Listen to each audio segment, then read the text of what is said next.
Welcome to Tia's Table, where we talk about making fitness and wellness doable for busy women like you and me. Looking for healthy meal ideas, workout motivation, and good conversation? Don't worry, I got you, girl. Sit back, grab a snack, and let's have some girl talk. Hey girl, hey, welcome back to another episode of Tia's Table. I'm Tia, a certified group fitness instructor and nutrition coach. I help women develop healthy habits that align with their health, wellness, and fitness goals. If you or someone you know needs a little bit of support, they need a little help, a little encouragement on their health and wellness journey, and you need someone to help you with accountability, feel free to reach out to me at tiavfitness@gmail.com. I would love to talk to you about your goals and how I may be able to support you along your journey. Girl, what's up? This is going to be a little bit of a different episode. For starters, I'm not in my little soundproof closet, so the sound may or may not be what we are accustomed to, but I thank you for hanging in there with me anyway, girl. I am actually getting ready to go get new running shoes because my Hoka's, and you can hear me getting ready. Like I'm multitasking because that is my real life. I'm doing my skincare routine. But yeah, I'm on my way to get new running shoes. It's been on my list of things to do for probably a couple weeks. And I decided when I woke up today was going to be the day that I drive on over to the store, which is about 40 minutes from me, to get fitted for new running shoes. I really wanted to be done getting dressed. Like when I took my last child to school, she has to be in school by 9 o'clock, but like I wasn't ready to go, which, and you know why I wasn't ready to go? Because my hair is not done. And we're going to talk about that today because I have been reminded of why I started wearing braids and all of the styles in the first place.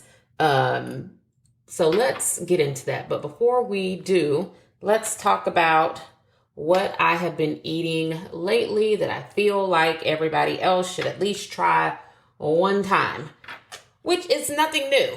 The thing I'm about to share is literally nothing new. I didn't make it up. I didn't create it. It's just that when you start eating the way you're supposed to again, you remember how good things are.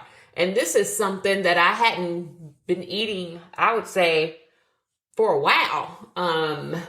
Because, you know, I share my food on the internet and y'all haven't seen me eating this, you know, in the past couple years or so, but I have really gotten back into the half breakfast sandwich thing. So what I really like doing is scrambling 2 eggs, right? And I've been doing the whole egg. So 2 whole eggs, I scramble them. I season them with avocado toast seasoning. Uh-oh, my elbow just hit the mic. Sorry about that. I season them with avocado toast seasoning, and I put them on some really good whole wheat bread. I only do 1 slice, so we're only doing like half of a sandwich, right?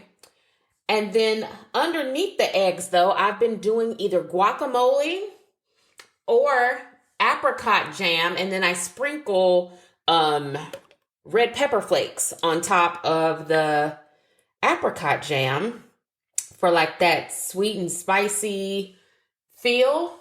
And it's so good, y'all. Some days I have been topping my eggs with red onion. If you have pickled red onion, that would probably be way better. Or I top it with like tomatoes. This morning, I topped it with 1 piece of bacon because my kids didn't eat all the bacon. And I didn't want to throw the bacon away, and I didn't want to feed it to the dogs. So I ate it, and it was absolutely delicious. And I have been having my little half sandwich pretty much almost every morning here recently. But I eat it with like a serving of fruit because, you know, I'm still doing the whole 21-day fix. Yikes. 21 Day Fix container meal plan thing. And that has been working out really well for me. I feel like I'm getting to see a much better picture of how much I'm actually eating each day.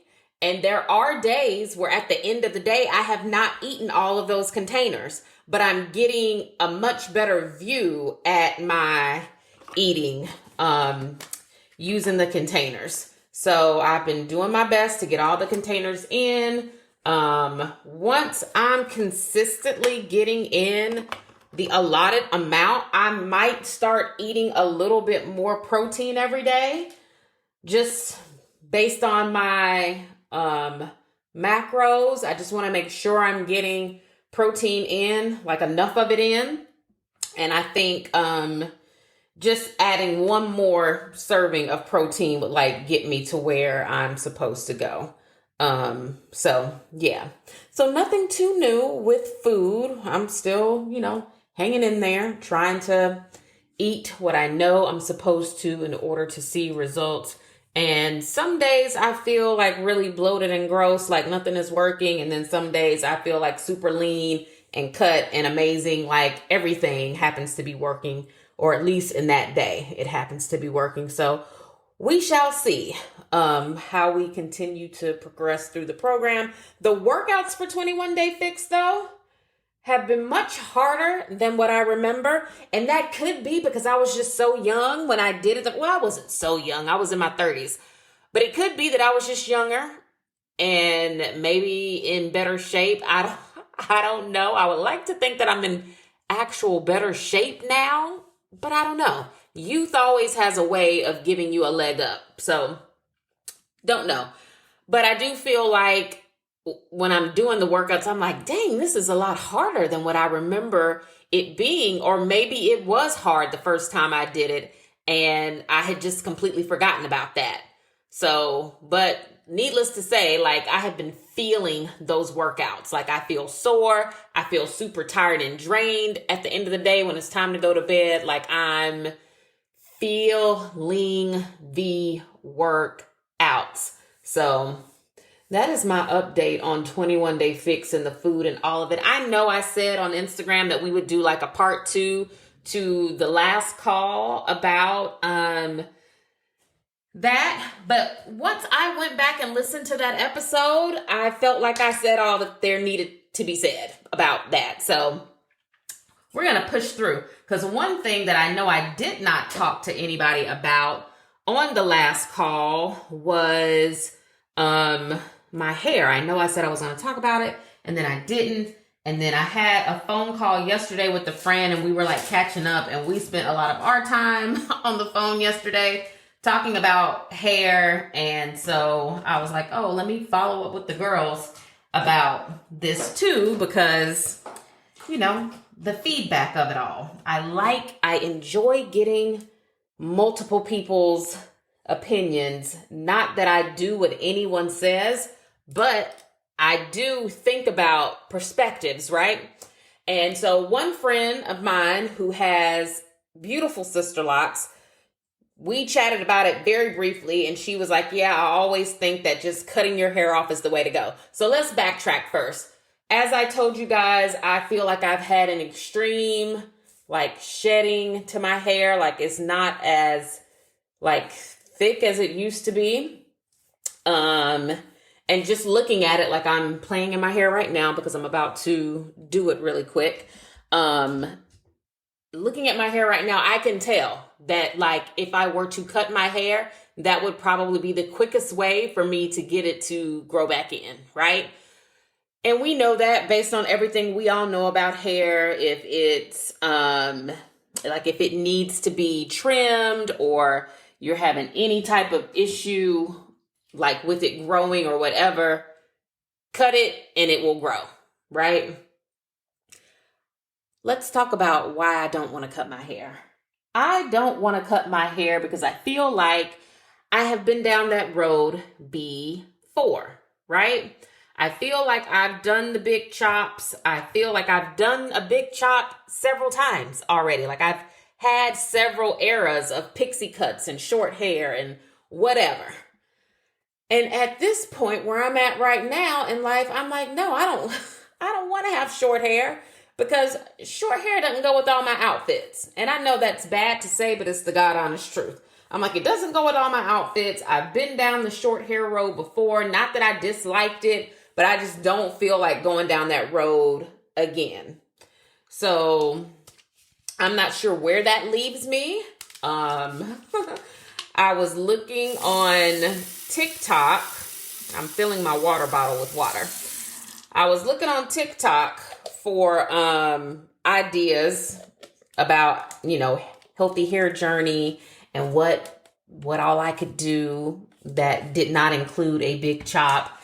And of course, so many of the girls are wearing wigs and weaves and like they recommend it. And they're like, oh, cornrow your hair, keep your hair in cornrows, make sure you're keeping it moisturized, make sure you're washing it and conditioning it regularly. But yeah, like keep cornrows in your hair, and that's how we grow our hair. So I'm like, okay, I could do that. Now, I don't know that I am a wig girly. Like, I don't know that I'm the type of girl that's gonna want to throw a wig on every day. Also, my life really doesn't call for that. Like, I always think about what I'm about to do, and then I think about the life that I live, and I'll say to myself, does this make sense for the life that you live? And most oftentimes the answer is no, right? And I do that for everything. Before I shop and buy something that seems a little strange or seems like a one-off thing, I'll say, does this make sense for the life you live? And if the answer to that is no, then I don't buy it. So I feel as if the wig thing probably is a good idea, because when I'm ready to go somewhere and I'm ready to dress up and I want to, feel like most like myself, I would be able to just throw a wig on and go. It's about to be hot weather season, so I really am not interested in having a sew-in, because sew-ins, you get them sewn in and baby girl, you can't take them out. So you'll be working out and I'm training for that race. So I'm outside running and I don't want to have to worry about like lace lifting and what lace is doing and how to keep my lace down. That was one of the downsides about having that suburban mom bust down. And so I kind of feel like, yeah, cornrows, yes. Wigs, probably when I would get ready to go out somewhere. So then my other thought behind all of this is, well, if your hair is in cornrows, like on a regular everyday basis, that's fine while you're working out. But does that mean when you get ready to like run errands and go live your little life, are we doing like the whole Cleo and set it off look? Like, is that what we're going to look like when we're out and about bouncing around? And I feel like the answer to that is an obvious yes. I feel like I would be telling myself, oh, when you go out, honey, that's what you're going to look like. And you got to be okay with that too. You got to be okay with it. I also talked to my friend about, the whole sister lock thing, because at one point in time, I was considering getting sister locks. And I wish I had just done that when I thought about it the first time, because then we wouldn't be having this conversation. But because I didn't just go with my gut the first time around, here we are. But my best friend actually sent me a video of a girl with like beautiful sister locks. Like, they are gorgeous. And in her caption on the video, she talks about what her hair density was when she got them. And I'm like, so see, this lets me know I can't even get sister locks right now because my hair density isn't high enough. Like, I would end up having quite a bit of a transition phase. And I love Stevie Wonder and all of his music, but I don't want to look like that walking around. You know what I'm saying? Like, I don't want people being able to see like more of my scalp than they see locks when they see me. And I feel like that is what would happen. So here we are. Here we are at an impasse, a hair impasse. I feel like hair is here today and gone tomorrow. And like, girl, what are we even going to do? What are we even going to do? What are we going to do? So it's like to cut your hair, which now that I'm talking to you about it, technically, I could cut my hair, and when I wanted to like dress it up, I guess I could still wear a wig. Whenever I wanted to like dress up and go out and do stuff. And to be honest, if my hair was cut, I wouldn't have to worry about cornrowing my hair. Like it would just be flat to my head anyway. So that is an option. I don't know. I share all of this to say that I have also looked into Nutrafol. This podcast is not sponsored in any way, but should someone at Nutrafol happen to get their hands on this call and you want to send me some Nutrafol, like, girl, send it. I would actually document this journey and share it. Because I looked it up and it seems like it gets really good reviews. I had been seeing the ads on TikTok, and I gotta be honest with you, everybody that I saw like doing an ad for it, like a promo for it on TikTok, all of those people have a head full of hair. Like we're talking about like this famous news reporter whose name I can't remember right now. But well, she's like TikTok famous. Is her name Jeanette or something? I don't know.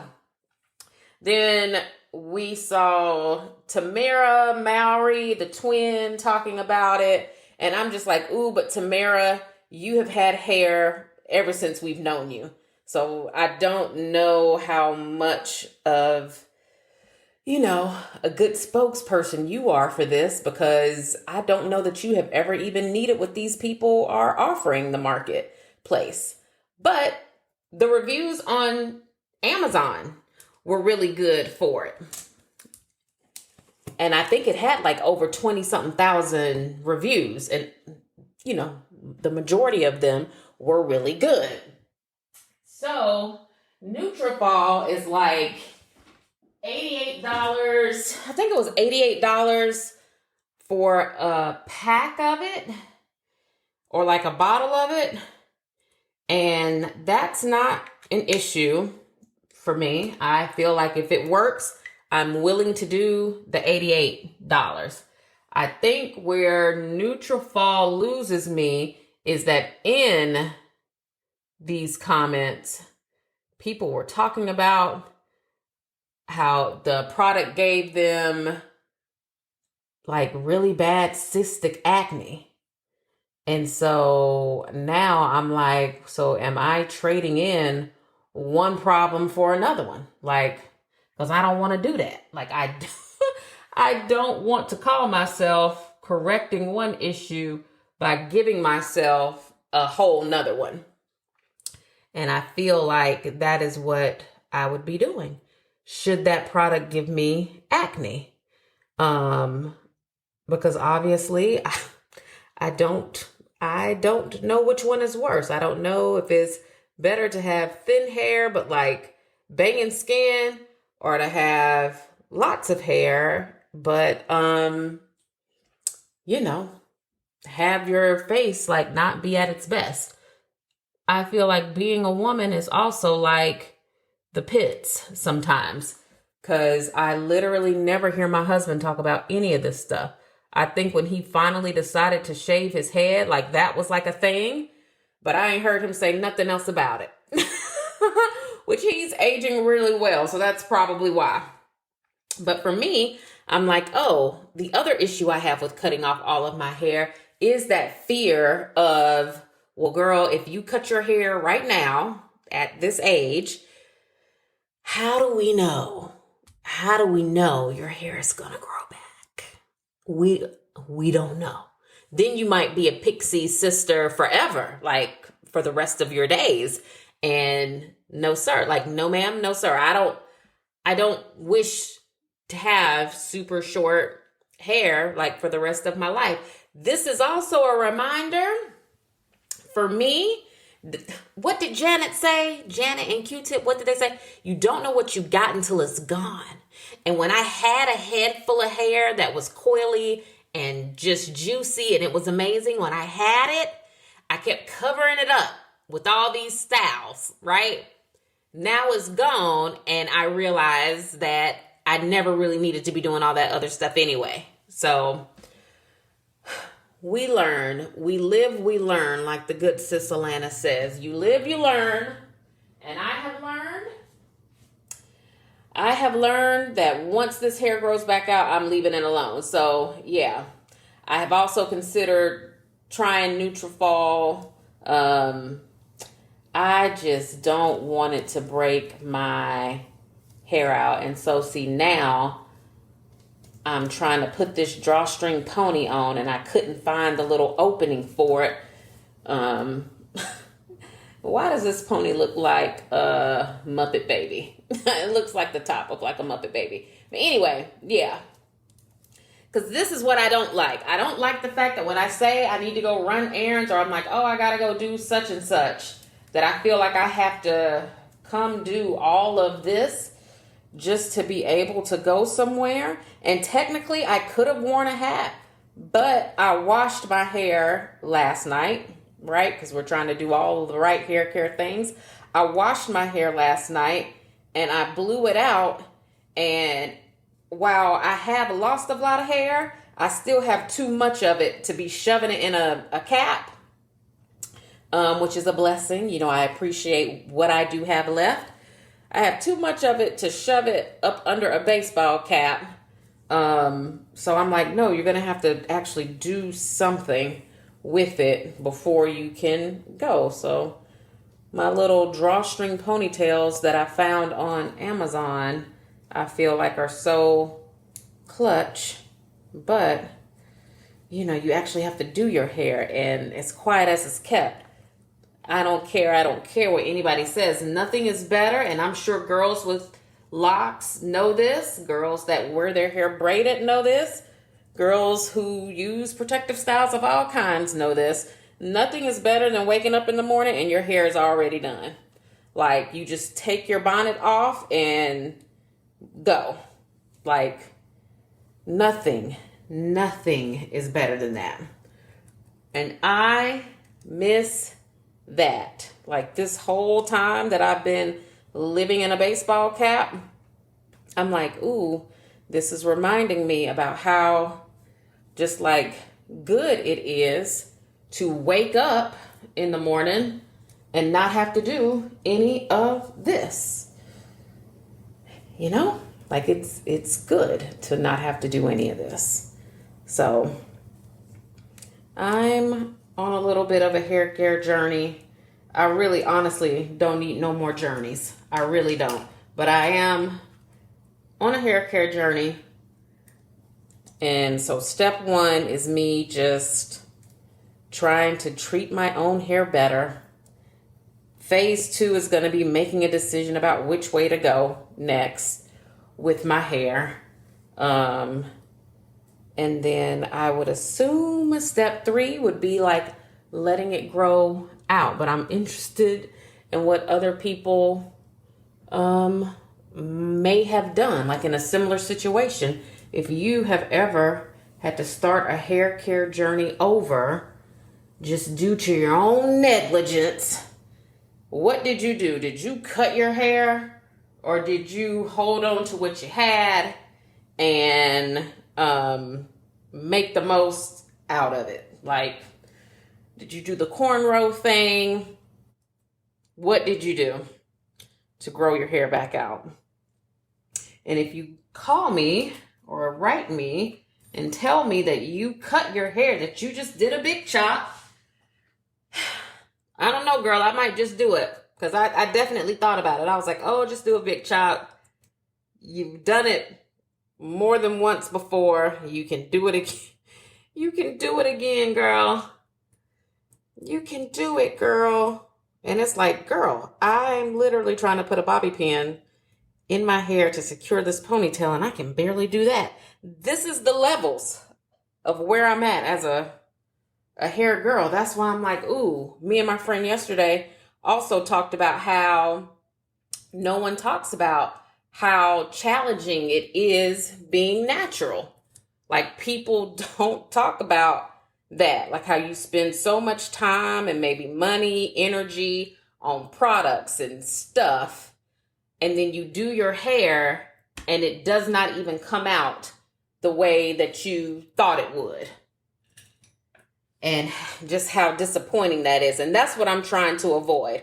I'm trying to truly avoid the whole me in here spending hours and hours and hours doing my hair only for me to be getting dressed to go somewhere. And now I'm taking out twists. And again, I look like Frederick Douglass, because that's exactly what I look like when I try to do twist outs on myself. I think I've only had maybe one successful twist out before ever. And how I know that's the only one that I've ever been able to pull off is because I can see the picture of myself. I took a picture of myself on the way to church because I was like, dang, this twist out came out good. And that was years ago. Wasn't ever able to recreate it. And so, so here we are. Here we are. Not my little edges brush getting stuck in my drawstring ponytail. And then let me tell you something else about these drawstring ponytails. When you first put them on, and again, this could be me and user error, whatever. When you first put it on, it feels secure, like it feels like it's sitting right where it needs to sit, and you feel like you're going to have a good day. But as I move throughout the day, I feel like I'm just a wind blow away from this drawstring ponytail telling all my business. And let me tell you, that happened to me at Costco on Sunday. On Sunday, I didn't do my hair. I put what little bit of hair I have left up into the tiniest top knot bun. And then I put on one of my big straw hats. I'm going to Costco. I'm feeling cute. I'm looking cute. Why, when I'm walking into Costco, right where they have the buggies, right before you show them your card and you walk in, there was like a gust of air. I don't know if Costco had fans on. I don't know if the wind blew. I don't know what happened, but I just know that hat flew off of my head and told all of my secrets. I was mortified.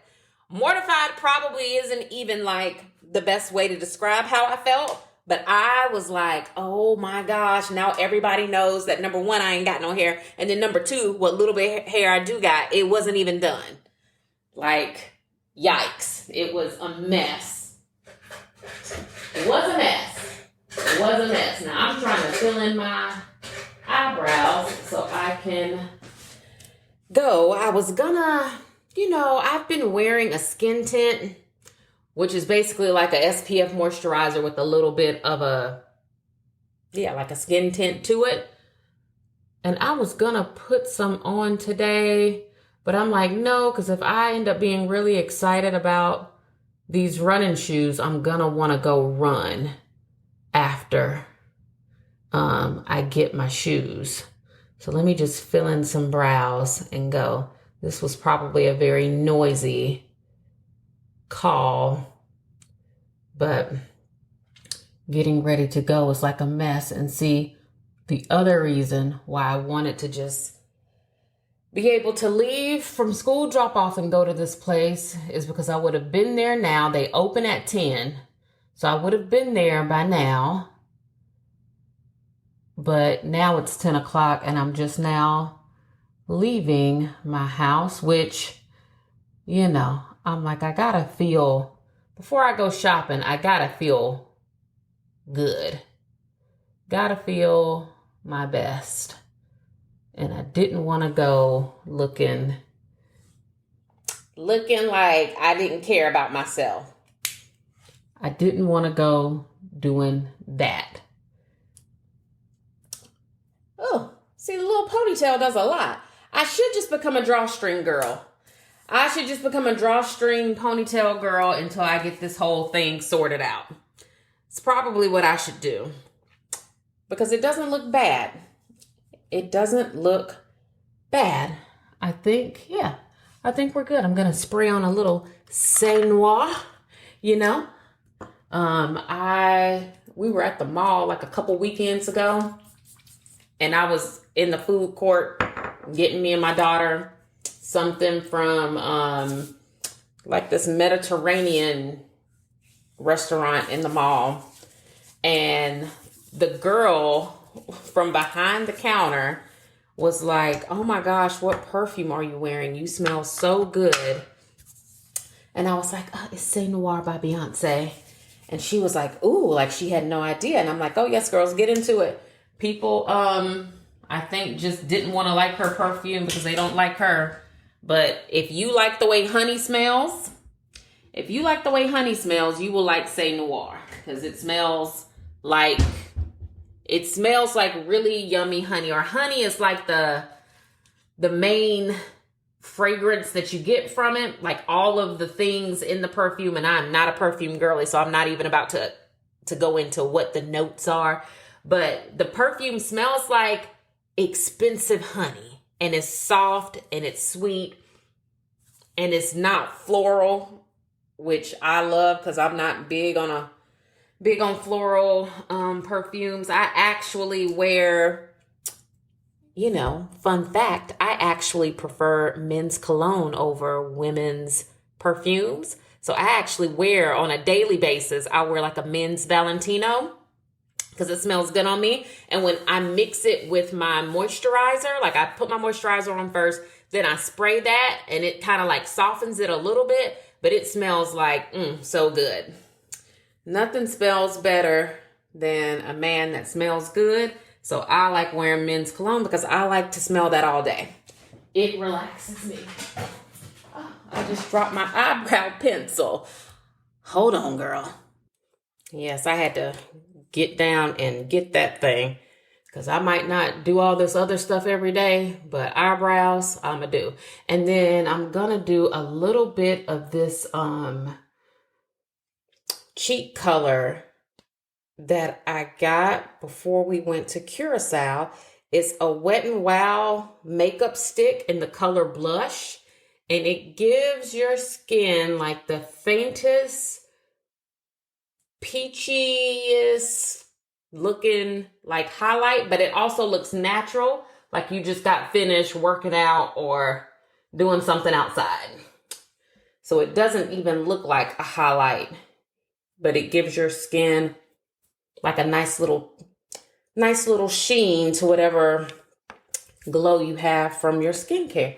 Okay, I feel like I'm ready to go now. I just need to put on my socks. I think I have to go to the basement and get my running shoes because I want to wear they're up here in my closet.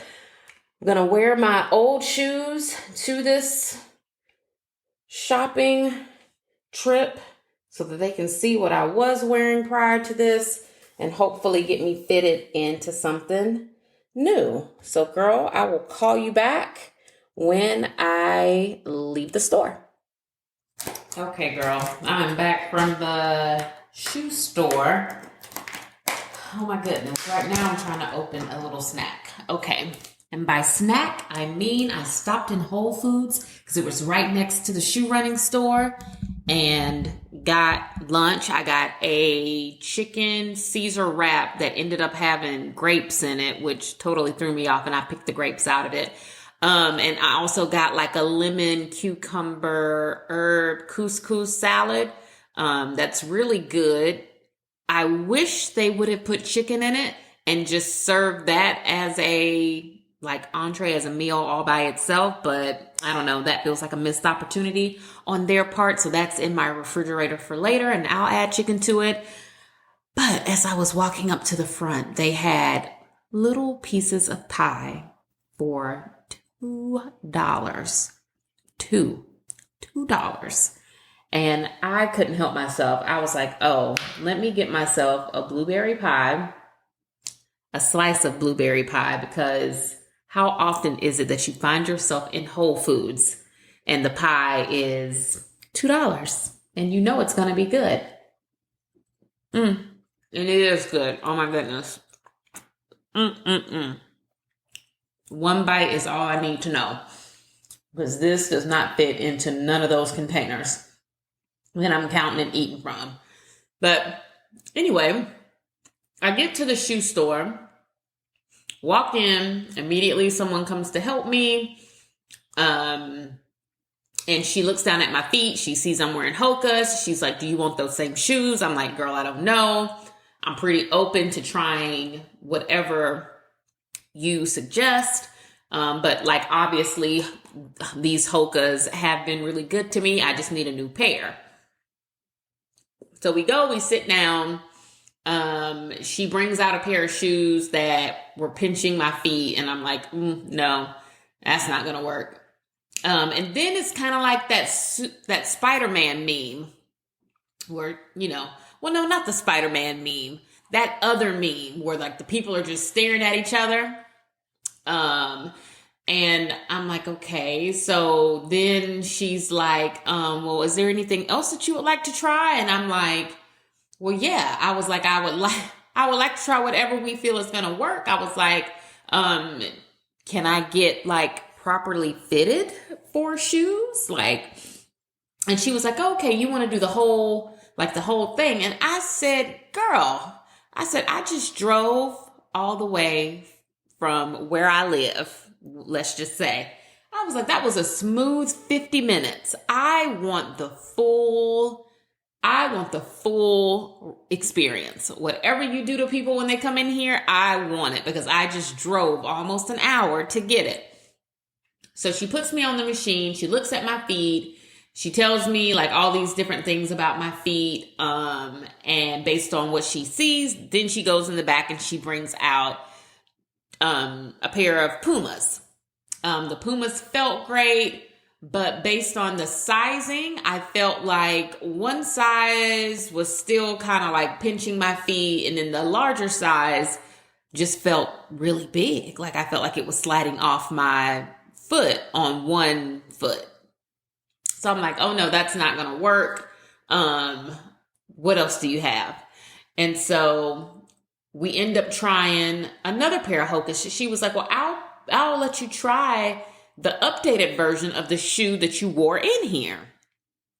And in my mind, I'm thinking, well, now, girl, why didn't we start? Why didn't we start there? But anyway, so she goes, we try those shoes on. Of course, they don't have an 8.5. They don't have a 9. They have a 9.5. And she goes, well, you can try these. She was like, because sometimes with running shoes, your feet are going to swell and you might find that you like having like the extra room in your shoe. She was like, as long as the shoe isn't sliding up and down your heel, because you also like don't want to get a blister. And I was like, okay, so I try the shoes on. They feel great. They definitely feel bigger because my current shoes are an 8.5. I'm like, so they definitely feel bigger, but they don't feel so huge. And she was like, well, yeah, sometimes shoes just run really weird. And we find that these shoes typically run kind of small. So people do normally end up getting a half a size bigger anyway. She was like, so honestly, like you having a 9.5 might not feel that crazy. And so I'm like, okay. And so it's kind of like, well, on the one hand, these shoes do feel big. They weren't sliding on my heel, but I definitely have room in my toe area to like spread my feet. I definitely have like the thumbprint between my toe and like the end of the shoe. All of the things that she said that a running shoe should have, this shoe has it. And if I'm not mistaken, I have the Clifton 6 Hoka. So she told me, she was like, well, why don't you run in these and see how they feel? She was like, and if for some reason you don't like them or you feel like they slide or like whatever, she was like, you can always bring them back and we can exchange them for the size 9. But see, they didn't have a size 9 in the store.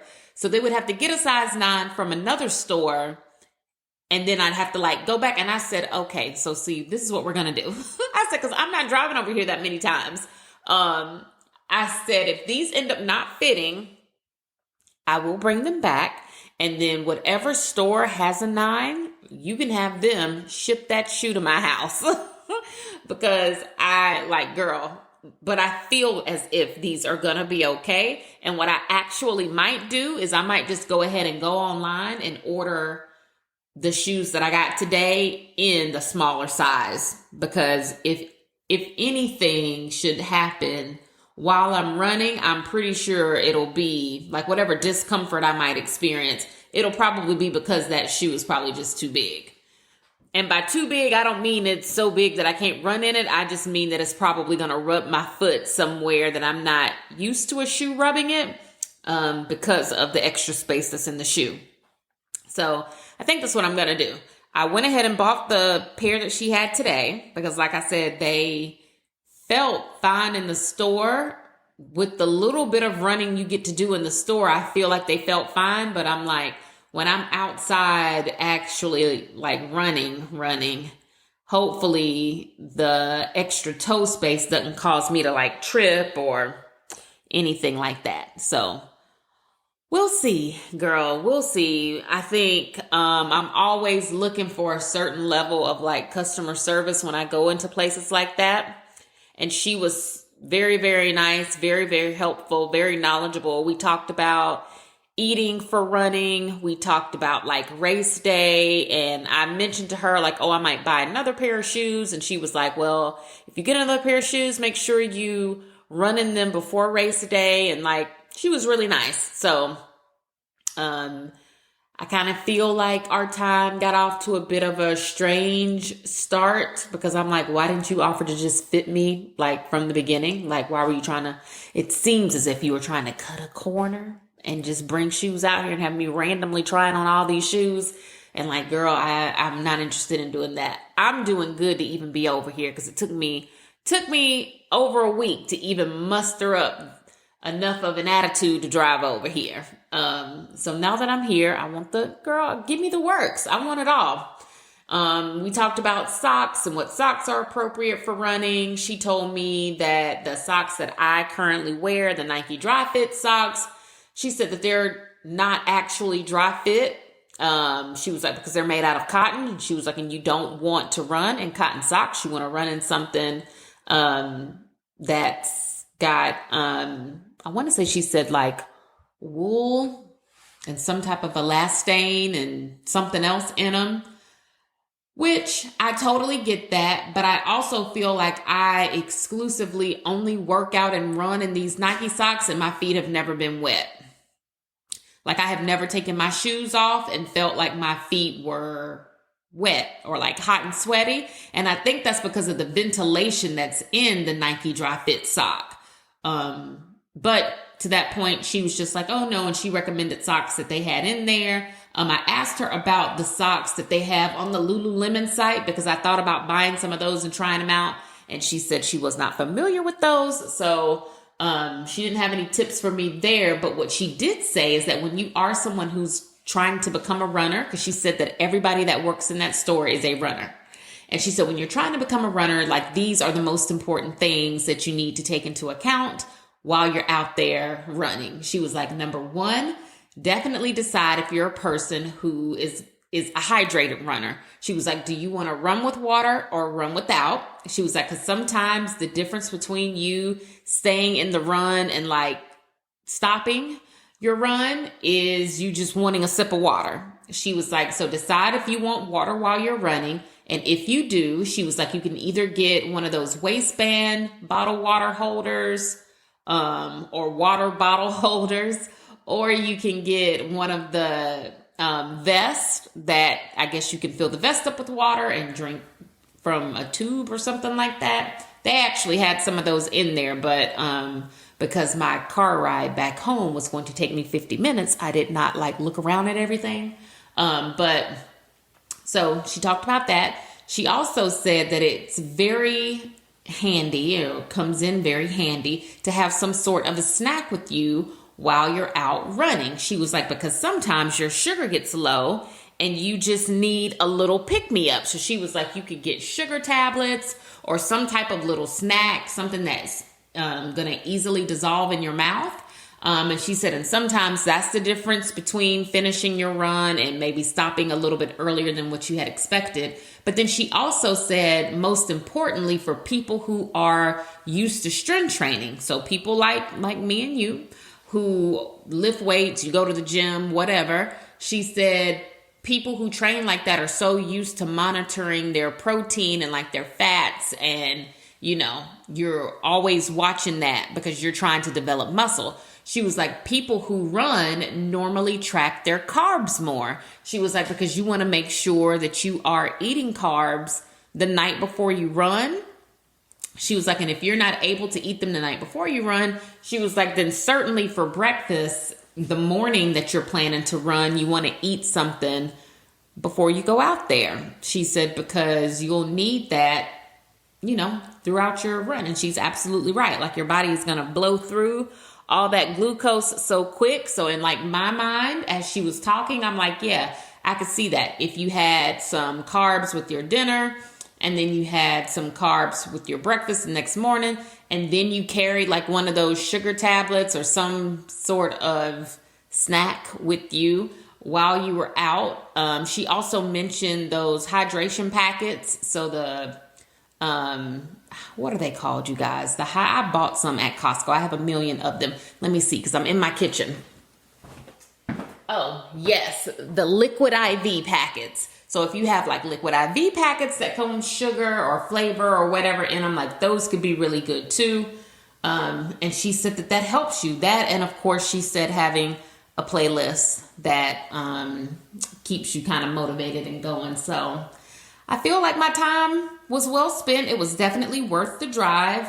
Let's keep our fingers crossed that these shoes work out for me so that I do not have to drive back over there and try to do the whole return or exchange thing, which again, I don't think I'm going to do that. If for whatever reason, if I don't end up like absolutely loving these shoes, or I feel like they could be a tad bit smaller for me to have the perfect fit, I will keep the ones I have and continue to use them, and I will just go online, buy those same shoes, same colorway in the smaller size, and save myself the round trip 2-hour car ride there and back. But it's a cute little area over there. And I mean, come on. Pie for $2. You can't beat that. So I finally got my new running shoes. So excited to start training again.